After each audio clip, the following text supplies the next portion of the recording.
त्याला काही समजत नाही. राग आधी कुठे उत्पन्न होतं? राग अगोदर कुठे येते?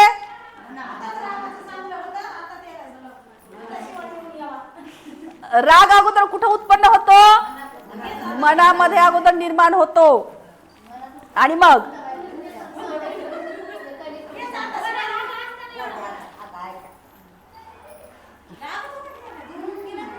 जाऊ द्या अनुषाबाई, जाऊ द्या. तर माणसाने आपल्या या लोकाविषयी रागाची सुद्धा भाषा, म्हणजे राग येऊ देणे किंवा त्यांना शिवीगाळाची भाषा वापरू नये. राग आला तर ते त्याच्यासाठी चांगलं आहे का? आपल्यासाठी, दोघांसाठी चांगलं नाही ना. कारण आपल्याला जर राग आला तर आपल्यामध्ये उष्णता वाढती, गरम मांग होते की नाही? गरम अंग होतं, हातपाय आपले हे होतात, त्याच्यामध्ये पुन्हा आपले आणखी शरीर जे आहे लाल होतं, है ना. पुन्हा डोळे लाल होतात, लय राग आल्यावर डोळे पण लाल होतात ना. पुन्हा आणखी ते राग आणखी आपल्या नाकावर येते,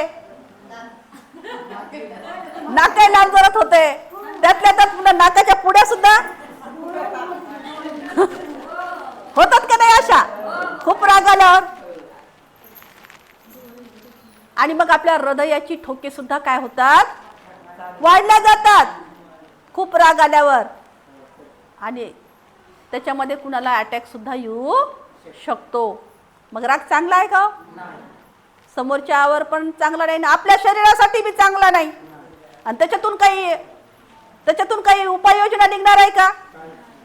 आपल्याला खूप राग आला आणि समोरच्याला काही झालं तर त्याच्यामध्ये काही बदल होणार आहे का? नाही. आपल्यामध्ये पण नाही, त्याच्यामध्ये पण नाही. दोघांनाही ते कसं आहे? हानिकारकच आहे. आणि म्हणून या ठिकाणी बुद्ध जे आहेत आपल्या सम्यक वाचा सांगत असताना बुद्ध म्हणतात, माणसाने आपल्या लोकांविषयी रागाची किंवा शिवीगाळाची भाषा वापरू नये. माणसाने सर्वांशी आपुलकीने व सौजन्याने बोलावे. माणसाने अर्थहीन मूर्खपणाची बडबड करू नये. त्याचे बोलणे समंजसपणाचे व मुद्देसूद असावे.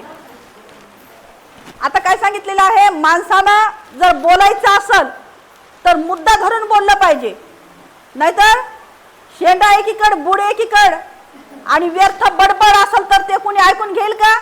नाही घेणार ना. म्हणून जाऊ दे, नुसतंच बडबड लावली, काय याचं ऐकावं रोज बी म्हणाल ना माणूस. कारण त्याला काही अर्थच नसेल, त्याला तर काहीच ते कोणीच ऐकणार नाही. आणि म्हणून बुद्ध या ठिकाणी सम्यक वाचा सांगत असताना म्हणतात की व्यर्थ बडबड सुद्धा करायची नाही. आता लय बोलण्यात आलं तर माणसाचं डोकं जाम होतं, डोकंही दुखतं. ऐकण्यावाल्याचं दुखतं का नाही? का बोलण्यावाल्याच दुखतं? दोन्ही बाजूचं दुखतं आहे ना. जर जास्त आपण ऐकण्यात जरी आलं अशा बडबड गोष्टी ज्याला अर्थच नाही, तर ऐकण्यावाल्याचं हे डोकं आउट होतं आणि बोलण्यावाल्याचं सुद्धा डोक्यावर त्याचे परिणाम होतात. आणि म्हणून या ठिकाणी बुद्ध जे आहेत सम्यक वाचा सांगताना म्हणतात की माणसाने अर्थहीन आणि मूर्खपणाची बडबड करू नये. ज्याला काही अर्थच नाही अशी बडबड करायची नाही. त्याचे बोलणे हे समंजसपणाचे, म्हणजे समोरच्याला समजल. नाहीतर कोणी तोंडातच बोललं त्याला समोरच्याला समजल का? नाही समजणार ना. तर समंजसपणाचे आणि मुद्देसूद असावे, म्हणजे एखाद्या मुद्द्याला धरून ते बोललं पाहिजे. मी सांगितल्याप्रमाणे सम्यक वाचेचे पालन करणे हे कोणाच्या भीतीमुळे किंवा पक्षपाताने होता कामा नये. सम्यक वाचेमुळे काय तोटा होईल किंवा आपल्या कृतीविषयी आपल्या वरिष्ठाला काय वाटेल याचा सम्यक वाचेशी यदाचित्तही संबंध असता कामा नये. तर ही जी सम्यक वाचा आहे, ही सम्यक वाचेमुळे कुणाचा तोटा होईल किंवा आपल्या कृतीविषयी आपल्या वरिष्ठाला, म्हणजे माझ्यापेक्षा मोठा जर ऑफिसर असेल आणि माझ्या मोठ्या ऑफिसराला काय वाटेल, आणि म्हणून या ठिकाणी आपण तशा पद्धतीचं बोलणं योग्य नाही. अर्थातच वरिष्ठाला काय वाटेल याचा सम्यक वाचेशी काहीही संबंध नाही, यदाचित्तही संबंध असता कामा नये. वरिष्ठाची आज्ञा किंवा वैयक्तिक फायदा हे सम्यक वाचेचे प्रमाणही नाही. म्हणजे वरिष्ठांनी मला तसं सांगितलं, म्हणजे मोठ्या व्यक्तीने मला तसं सांगितलं किंवा यानं मला तसं बोलायला सांगितलं आणि म्हणूनच तर मग मी बोललो, असं सुद्धा आपण आपल्या व्यवहारामध्ये चालतं. त्यानं मला म्हणलं म्हणून मी म्हणलं, अशी लगेच आपली काय होती, भाषा उत्पन्न होती. आणि म्हणून या ठिकाणी बुद्ध म्हणतात की वरिष्ठीची आज्ञा म्हणून किंवा इतरांनी कुणी म्हटलं म्हणून आपण ते शब्द वापरता कामा नये. किंवा वैयक्तिक फायदा असेल, आपला स्वतःचा जर फायदा असेल तर ते सुद्धा या ठिकाणी बोलता कामा नये. हे सम्यक वाचेचे काय आहे तर प्रमाण, हे जे आहे सम्यक वाचेचे प्रमाण नाही. सम्यक कर्मांत हे योग्य वर्तनाची शिकवण देते. दुसऱ्याच्या भावना आणि त्याचे हक्क याचा मान राखून प्रत्येक कृती करावी अशी याची शिकवण आहे. सम्यक कर्मांतांचे प्रमाण कोणते तर जीवनाच्या मूलभूत नियमनाची सुसंगत असे वर्तन हे त्याचे प्रमाण आहे. आता सम्यक कर्मांत म्हटलं म्हणजे आपण जी काही क्रिया करतो, जे काही काम करतो, ती वृत्ती अर्थातच जीवनाच्या या मूलभूत नियमनाशी सुसंगत असे वर्तन हे त्याचे काय आहे तर प्रमाण आहे. म्हणजे चांगलं वर्तन, सुसंगत म्हणजे चांगलं वर्तन करणं हे त्याचं प्रमाण आहे. एखाद्याचे वर्तन ज्यावेळी या नियमनाशी सुसंगत असते त्यावेळी ते सम्यक कर्मांताशी सुसंगत आहे असे समजावे. प्रत्येक व्यक्तीला आपल्या चरितार्थ चालवण्याचा असतो. प्रत्येक व्यक्तीला आपल्या या संसारामध्ये वावरावं लागतं, परंतु चरितार्थाचे अनेक मार्ग आहेत. काही वाईटही आहेत, काही चांगलेही आहेत. म्हणजे हे वावरत असताना मार्ग दोन प्रकारचे आहेत, चांगला आणि वाईट. ज्याच्यामुळे इतरांना हानी होते किंवा इतरांवर अन्याय होतो ते वाईट मार्ग. वाईट मार्ग कोणता आहे की इतरांना दुखावणं, इतरांना विजा करणं, इतरांना हानी होणं आणि इतरावर अन्याय करणं, हे काय आहे तर हे वाईट मार्ग आहे किंवा वाईट बाब आहे. दुसऱ्याची हानी किंवा त्याच्यावर अन्याय न करता जगण्यापुरते मिळवण्याचे जे मार्ग ते चांगले होत, याला सम्यक आजीविका म्हटलेलं आहे. तर जगण्यापुरते मिळवण्याचे जे काही मार्ग ते चांगले होत. माणसाला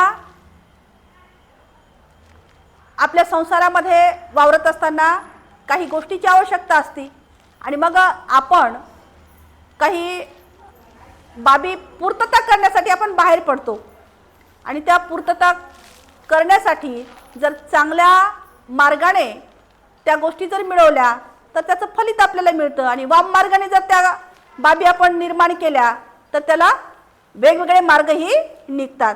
जसं आपण म्हणतो की कष्टाची जी काही कमाई असते, घाम गाळून जी काही कमाई केलेली असते ती कशी असते, निढळाची कमाई कशी असते, चांगल्या पद्धतीची असते आणि ती जी आहे संपूर्ण परिवाराला सुद्धा चांगल्या पद्धतीचं पोषण करू शकते. परंतु तीच जर आपण कमाई वाम मार्गाने, वाईट मार्गाने जर मिळवली किंवा हस्तगत केली तर त्याला वाटा सुद्धा किती असतात, 12 वाटा असतात ना.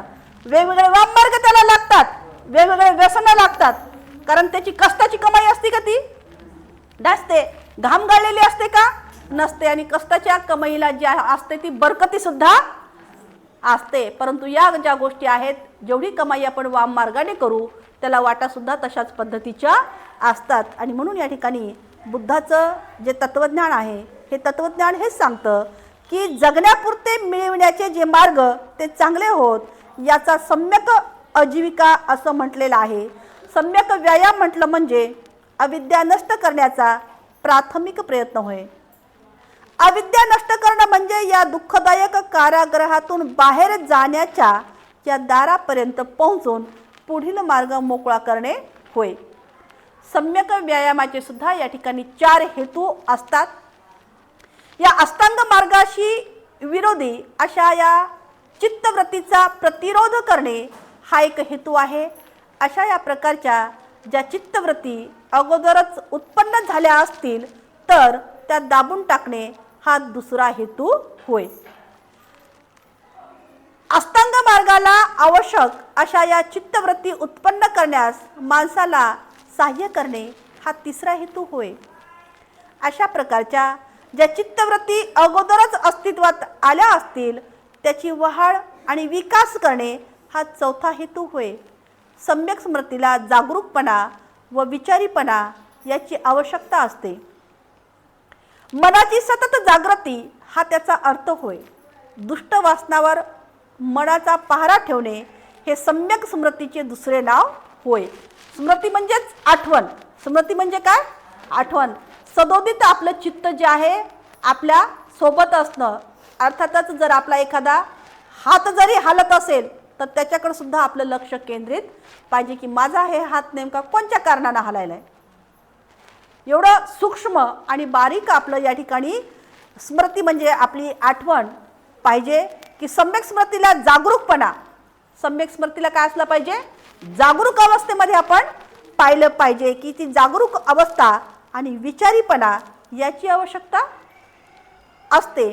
आणि मनाची सतत जागरूकता हा त्याचा काय आहे तर हा त्याचा अर्थ होय. दुष्ट वासनावर मनाचा पहारा ठेवणे हे सम्यक स्मृतीचे दुसरे नाव होय. हे परिवारजक हो, सम्यक दृष्टी, सम्यक संकल्प, सम्यक वाचा, सम्यक कर्मांत, सम्यक आजीविका, सम्यक व्यायाम, सम्यक स्मृती प्राप्त करून घेण्याचा प्रयत्न करणाऱ्या माणसाच्या मार्गावर 5 अडथळे किंवा बंधने सुद्धा असतात. आता ह्या गोष्टी ज्या आहेत माणसाला सहजासहजी माणूस मिळू शकते का? नाही. याला काही अडथळे सुद्धा निर्माण होतात किंवा उत्पन्न होतात. जशा चांगला मार्ग जर निवडला तर त्याला अडथळे सुद्धा बरेच असे असतात. आणि म्हणून या ठिकाणी बुद्ध म्हणतात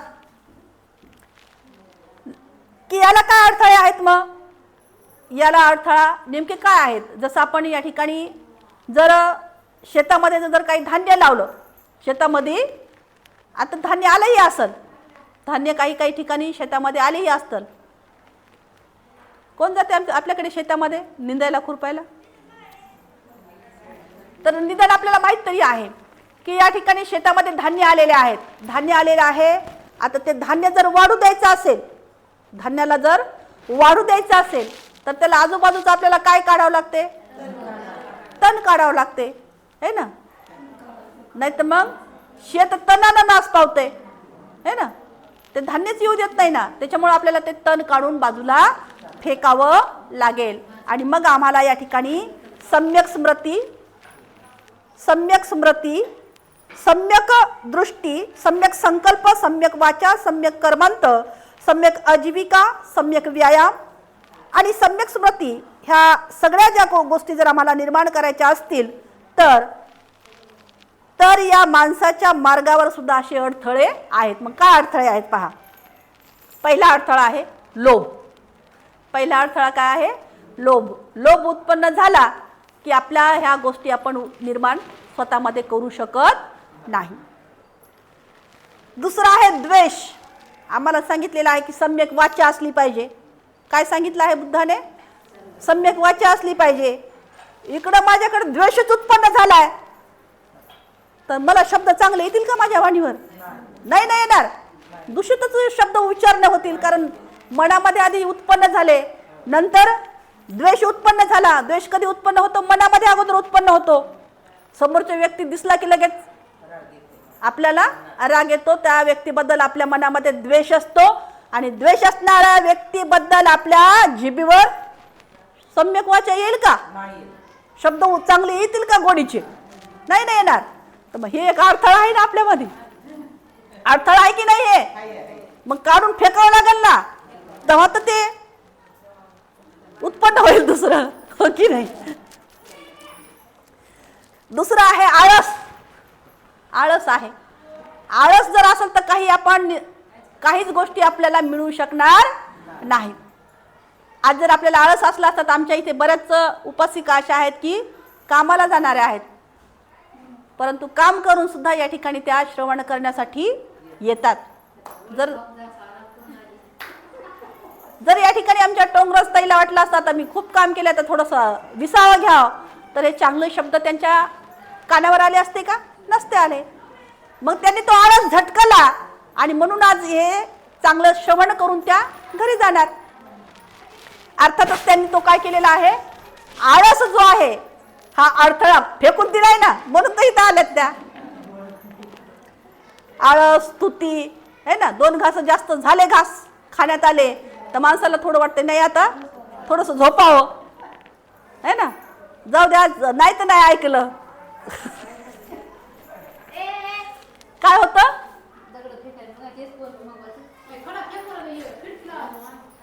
काय होतं तर ती स्तुती. तसंच या ठिकाणी संशय आणि अनिश्चय.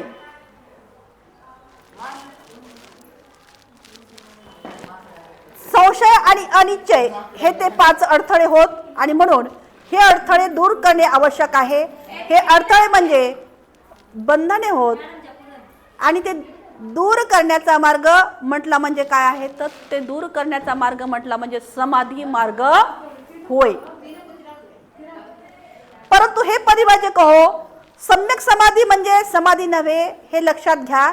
तिचे स्वरूपही अगदी निराळे आहे.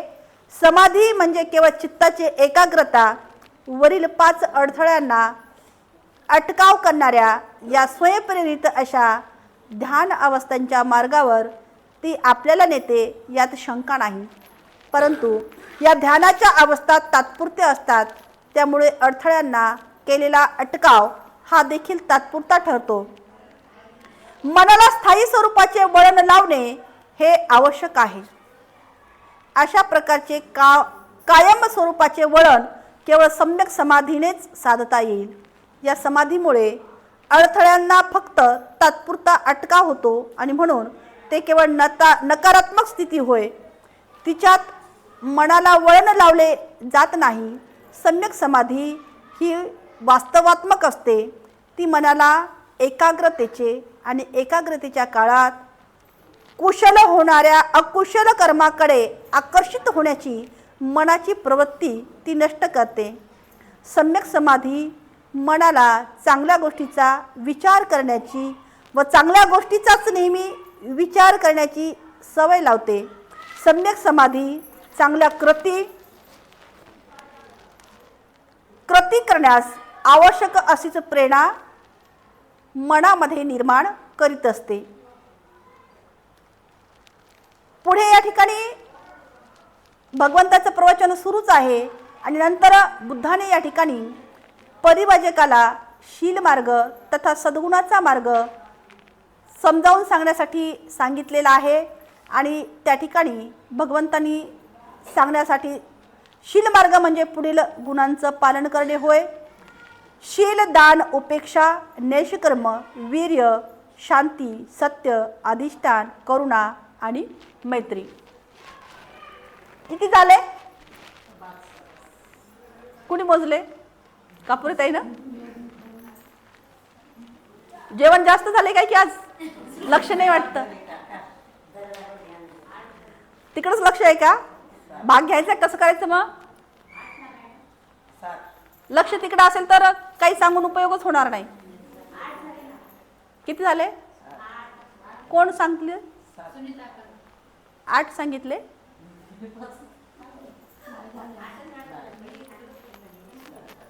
पुन्हा एकदा आता लक्ष देऊन ऐका आणि मी विचारेल त्यावेळेस सांगायचे किती झाले. तर भगवंतांनी या ठिकाणी जे शील मार्ग आहे त्या शील मार्गासाठी तथागतांनी शील मार्ग म्हटलं म्हणजे पुढील गुणांचे पालन करणं म्हटलं म्हणजे शील मार्ग सांगितलेला आहे. त्या शील मार्गामध्ये काय काय येतं पहा. शील, दान, उपेक्षा, नैष्कर्म, वीर्य, शांती, सत्य, अधिष्ठान, करुणा, मैत्री. 10 किती झाले? 10 झाले.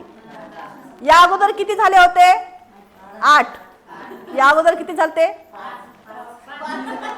सुरुवातीला 5 झालते. 5 तत्व आपण सांगितले होते. त्यानंतर 8, त्यानंतर 8 आणि आता किती कुणी कुणी मोजले? सगळ्यांनी मोजले असतील ना आज? किती झाले? 10 झाले. या सद्गुणाचा अर्थ परिभाषकांनी भगवंतांना विचारला. आता वरील तर शब्द सांगितलेत परंतु याचा अर्थ माहीत असणं आवश्यक आहे ना.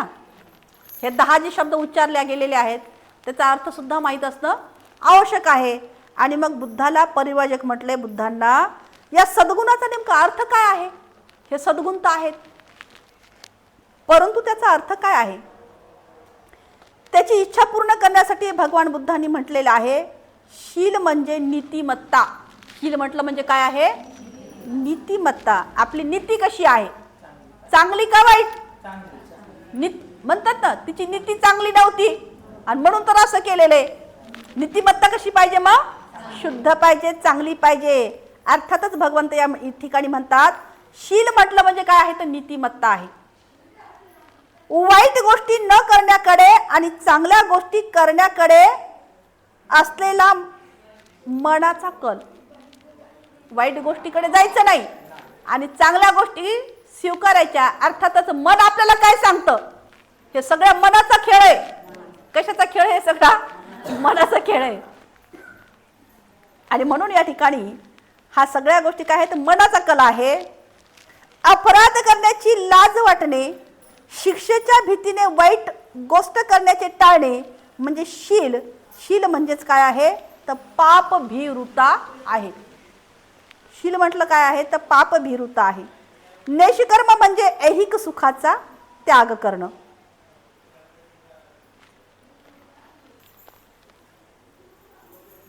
स्वार्थाची किंवा परतफेडीची अपेक्षा न करता दुसऱ्याच्या भल्यासाठी स्वतःची मालमत्ता, रक्त आणि देह अर्पण करणं इतकेच नव्हे तर प्राण त्याग करणं म्हणजे दान होय. आता दान म्हणतो आपण, याच्यामध्ये दान पण शब्द आलेला आहे. तर दान म्हटलं म्हणजे काय? तर आपण जी काही कमाई केलेली आहे त्यातला केवळ आर्थिक सहाय्यच नाही, तर आपण या ठिकाणी ज्या बसलेला आहोत हे सुद्धा काय आहे? एक प्रकारचं दानच आहे. जे आपण या ठिकाणी वेळेचं दान दिलेलं आहे. काय दिलेलं आहे आपण इथे? वेळेचं दान दिलेलं आहे. हे सुद्धा एक दानच आहे. कुणी धम्मदान देतं, कुणी द्रवदान देतं, कुणी श्रमदान देतं. अशा ह्या दानाच्या वेगवेगळ्या काय आहेत? बाबी आहेत. परंतु ती सुद्धा दान देण्यासाठी काय करावं लागतं? त्याग करावा लागतो ना. त्याग केल्याशिवाय कोणतं दान देऊ शकते का? नाही. आता आपण एखादा भिक्खू आला किंवा बऱ्याच या ठिकाणी उपासिका या ठिकाणी द्रवदान देतात, तर त्या गोष्टीचा तुम्ही त्याग करण्याची भावना या ठिकाणी दान म्हटलं म्हणजे आपल्या त्या गोष्टीचा त्याग करण्यासाठी शिकवते दान. आपण त्याच्यापासून एकदा दान दिलेलं आपण परत घेतो का? नाही. त्याचा त्याग केलेला असतं. आणि म्हणून बुद्धाच्या या धम्मामध्ये ह्या शील मार्ग सांगण्याचा उद्दिष्ट हेच आहे की त्याग करणं सुद्धा आपल्याला आलं पाहिजे. आणि म्हणून आपण या ठिकाणी काय करतो? दान पारामिता करतो किंवा दान देतो. वीर्य म्हणजे योग्य सम्यक प्रयत्न, हाती घेतलेले काम यदाचित्तही माघार न घेता अंगी असलेल्या सर्व सामर्थ्यानिशी पूर्ण करणे म्हणजे वीर्य. वीर्य म्हणजे काय आहे? तर काम करणं. हाती घेतलेलं काम यदाचित्तही त्याला माघारच घ्यायची नाही आणि अंगी असलेल्या सर्व सामर्थ्यानिशी ते पूर्ण करणं म्हणजे ते लयास लावणं किंवा ते काम पूर्ण करणं, याला वीर्य म्हटलेलं आहे. शांती म्हणजे क्षमाशीलता. शांती म्हणजे काय आहे? तर क्षमाशीलता आहे. द्वेषाने द्वेषाला उत्तर न देणं हे याचे उत्तर होय. कारण द्वेषाने द्वेष शमतो का? अग्नीने अग्नी थांबला जातो का? तो अग्नी आणखीनच पेट घेतच राहतो. तो फक्त क्षमाशीलतेनेच या ठिकाणी शांत होतो. बुद्धांनी या ठिकाणी ग्रहत्याग केलेला आहे. कशासाठी केला? शांतता राहावी म्हणून, युद्ध होऊ नये म्हणून. आणि म्हणून या ठिकाणी क्षमाशीलतेने ते शांत होऊ शकते. सत्य म्हणजे खरे. माणसाने कधीही खोटे बोलता कामा नये. त्याचे भाषण जर करत असेल तर ते सुद्धा सत्यच असलं पाहिजे. सत्याखेरीज दुसरं काहीही असता कामा नये. अधिष्ठान म्हणजे ध्येय गाठण्याचा दृढ निश्चय. एखादा जर उद्दिष्ट किंवा ध्येय जर आपण आपलं निश्चित असेल तर आपण त्या तिथपर्यंत पोहोचू शकू. आणि म्हणून अधिष्ठान म्हणजे ध्येय आणि गाठण्याचा दृढ असा निश्चय. करुणा म्हणजे सर्व मानवाविषयी प्रेमपूर्ण दयाशीलता. करुणा केवळ काही बाबतीतच असणं आवश्यक आहे का? नाही, तर करुणा ही अपार अशी असणं आवश्यक आहे. ही पूर्ण मानवाविषयीची प्रेमपूर्ण आणि दयाशील भाव असणं आवश्यक आहे. मैत्री जी आहे, मैत्री म्हणजे काय आहे तर सर्व प्राण्याविषयी, मित्राविषयीच नाही तर शत्रूविषयी देखील, मनुष्य प्राण्याविषयीच नाही तर सर्व जीवनमात्राविषयी बंधुभाव बाळगणे. म्हणजे मैत्रीचा अर्थ या ठिकाणी जो आहे, आपण काय घेतो मैत्रीचा अर्थ? माझ्यासारखी बोलणारी, माझ्यासारखी चालणारी, मयाकून बोलणारी, माझ्या हा मध्ये हा मिक्स करणारी, है ना. जरी खोटं असेल तर त्या ठिकाणी जर खरं म्हणून तिची साथ देणारी, ती माझी खूप जिवलग मैत्रीण आहे, है ना. मैत्रीचा अर्थ आपण असा काढतो, परंतु धम्मामध्ये आम्हाला मैत्रीचा हा उद्देश किंवा ही मैत्री आम्हाला या ठिकाणी अपेक्षित नाही. तर मैत्री कशी पाहिजे? अपार मैत्री पाहिजे. झाड, वेल, फूल, फळ, आपली कॉलनी, आपला परिसर, आपलं घर, आणि नंतर पुन्हा आणखी सगळ्या ह्या गोष्टी या ठिकाणी येणार. पशु पक्षी, है ना, छोटे छोटे बारीक बारीक जे आपल्या दृश्य आणि अदृश्य, डोळ्याने दिसणारे आणि डोळ्याने न दिसणारे सुद्धा, याच्यावर सुद्धा आपली मैत्री असणं आवश्यक आहे. म्हणजे अपार अशी ही मैत्री असणं आवश्यक आहे. आजही आपल्याला असे एक भिक्खू आढळून येतील ताडोबामध्ये, ताडोबाच्या अरण्यामध्ये, की जे भिक्खू या ठिकाणी अपार अशी मैत्री त्यांची आहे, अपार अशी करुणा आहे. त्या जंगलामध्ये ते राहतात, वाघाच्या सहवासामध्ये राहतात. जे साप आपल्याला या ठिकाणी जर दिसला तर आपण कितीतरी लांब पळून जाऊ, परंतु ते या ठिकाणी साप हातामध्ये धरतात आणि करुणा, मैत्रीचे भाव त्यामध्ये हे करून त्या सापाला ते सोडून देतात. अलगत तो त्या ठिकाणाहून निघून जाते. अर्थातच बुद्धाने ही मैत्री आपल्याला शिकवलेली आहे. मग ही मैत्रीपर्यंत जायचं असेल तर हे सगळं काढून फेकावं लागल, तेव्हा आपण त्या ठिकाणी पोहोचू. ते पायी प्रवास करतात, त्यांच्या पायामध्ये चप्पल सुद्धा नसते. नागपूरला पायी जातात, पंढरपूरला पायी जातात. त्यांच्या सोबत जे आहेत वेगवेगळे प्राणी सुद्धा येतात. गायीचा जे झुंड त्यांच्या सोबत येतो.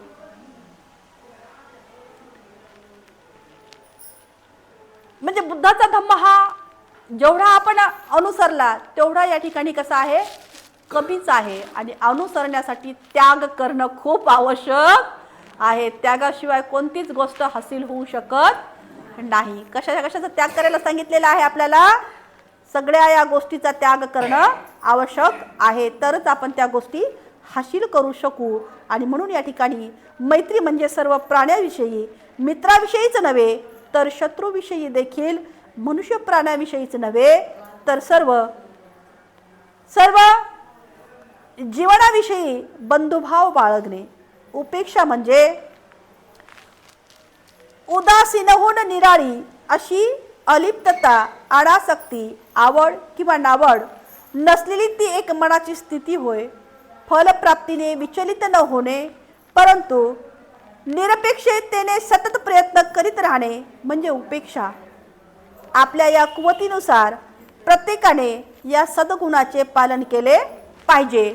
आणि म्हणून त्यांना पारमिता, अर्थातच या पारमिता पूर्णत्वाच्या अवस्था असं या ठिकाणी म्हटलेलं आहे. अर्थातच या ठिकाणी या 10 पारमिता आहेत. वरील आपल्याला मी मुद्दाम मोजायला लावलं होतं. काय आहेत त्या? 10 पारमिता, अर्थातच 10 पारमिता आहेत. 5 तत्व सांगितलेली आहेत, ज्याला आपण पंचशीलही म्हणतो. 8 काय? अष्टशील, है ना. आत्ताच आपण या ठिकाणी घेतलेले आहेत. सम्यक वाचा, सम्यक व्यायाम, सम्यक कर्मांत, है ना, सम्यक उपजीविका, आणि दसशील. दसशील याच्या पलीकडे धम्म दुसरा तिसरा काहीच नाही. आज आणि आपण या ठिकाणी इथेच थांबणार आहोत. साधू साधू साधू.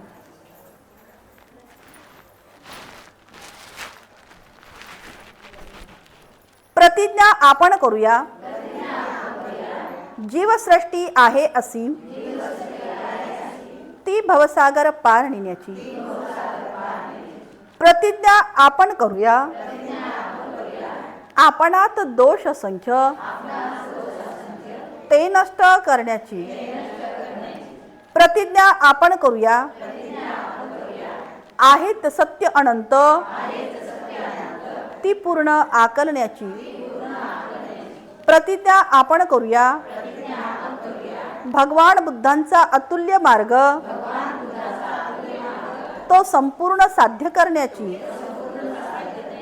प्रतिज्ञा आपण करूया. डॉक्टर बाबासाहेब आंबेडकर यांचा रथ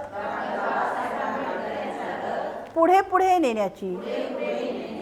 साधू साधू साधू. शरणार्थी घेऊ नका आता. हा बंद.